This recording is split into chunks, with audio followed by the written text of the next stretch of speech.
Begendeng, salah satu nama desa yang tersemat di Kabupaten Nganjuk, Kecamatan Jatikalen tepatnya. Desa kecil yang elok dengan paras keragamannya. Desa dengan 1278 jumlah penduduk yang menghuninya ini, yang kemudian terbagi menjadi 823 kepala keluarga. Desa ini pun terbagi menjadi 2 dusun, yakni Tambak dan juga Begendeng.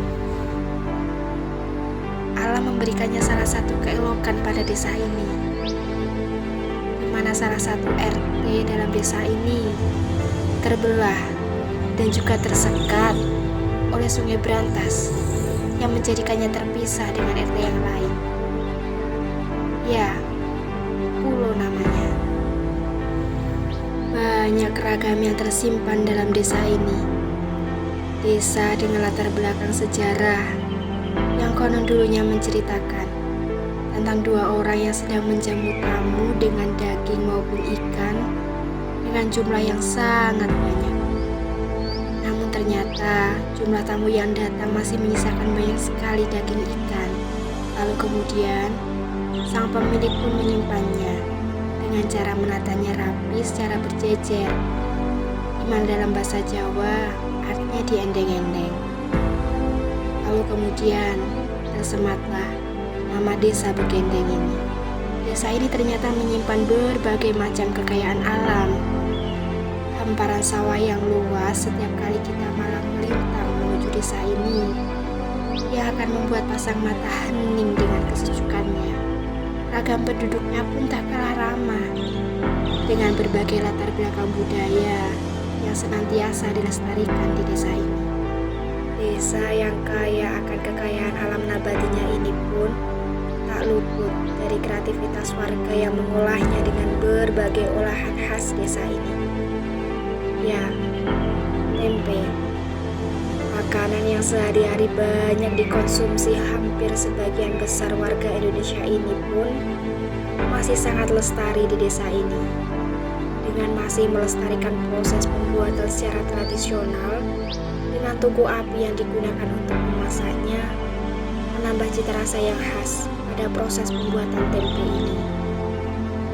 Dari tempe ini pula lah yang menjadikan salah satu aset besar pada berkembangnya UMKM di desa ini. Desa Begendeng ini pun sudah terlengkapi dengan berbagai fasilitas penunjang. Salah satunya perpustakaan desa Begendeng ini. Namun sayangnya, perpustakaan ini kurang banyak diminati, terlebih oleh anak-anak dan juga kaula muda desa ini.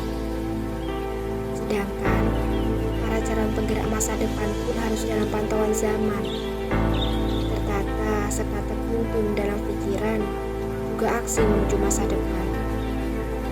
Dengan terapan minat baca sedari dini dari bangkuan pendidikan akan menumbuhkan jiwa serta jadi diri penggerak yang teguh dalam menuntun sebuah pemikiran. Maka dari itu, salah satu program kerja yang berusaha kami terapkan adalah dalam hal menumbuhkan minat baca pada anak hingga insan muda. Dengan harapan, pada perpustakaan inilah minat mereka akan bermula. Jendela masa depan yang terletak pada setiap lembar buku yang terpajang. Suasana yang riang yang berusaha diciptakan serta penerapan cara belajar yang ceria pun salah satu dampak besar terbentuknya minat baca pada setiap anak. Serta kami hadirkan salah satu orang terpilih yang lebih tahu pada pandangan penerapan pemaparan ini, agar supaya dapat memberikan tuntunan yang terarah serta ilmu yang membekas, juga kesadaran diri yang akan membawa mereka pada sebuah kesejahteraan. Sosialisasi kelompok 41. Habis kata-kata untuk melukiskan pesona desa ini.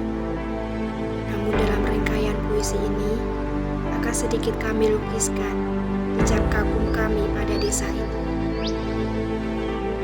Pesona yang sangat sulit kami lukiskan ketika pertama kali kami menginjak desa ini. Dimana bila pagi tiba, embun pagi senantiasa dingin menerpa. Angin yang saling bersahutan merajuk pada alam persawahan. Kokokan ayam yang saling bersahutan di pagi hari pun mengingatkan kami dan juga membuat kami sadar bahwa suasana pedesaan tak pernah salah memberikan sebuah kenyamanan. Begitulah secuil kiasan pikiran dalam desa Begendeng ini. Senantiasa riuh dengan kedamaian hingga senantiasa tak lekang oleh zaman. Begendeng, hiduplah makmur desa yang kaya. Tunjukkan pesona pada alam semesta demi terbangunnya sebuah desa yang senantiasa sejahtera.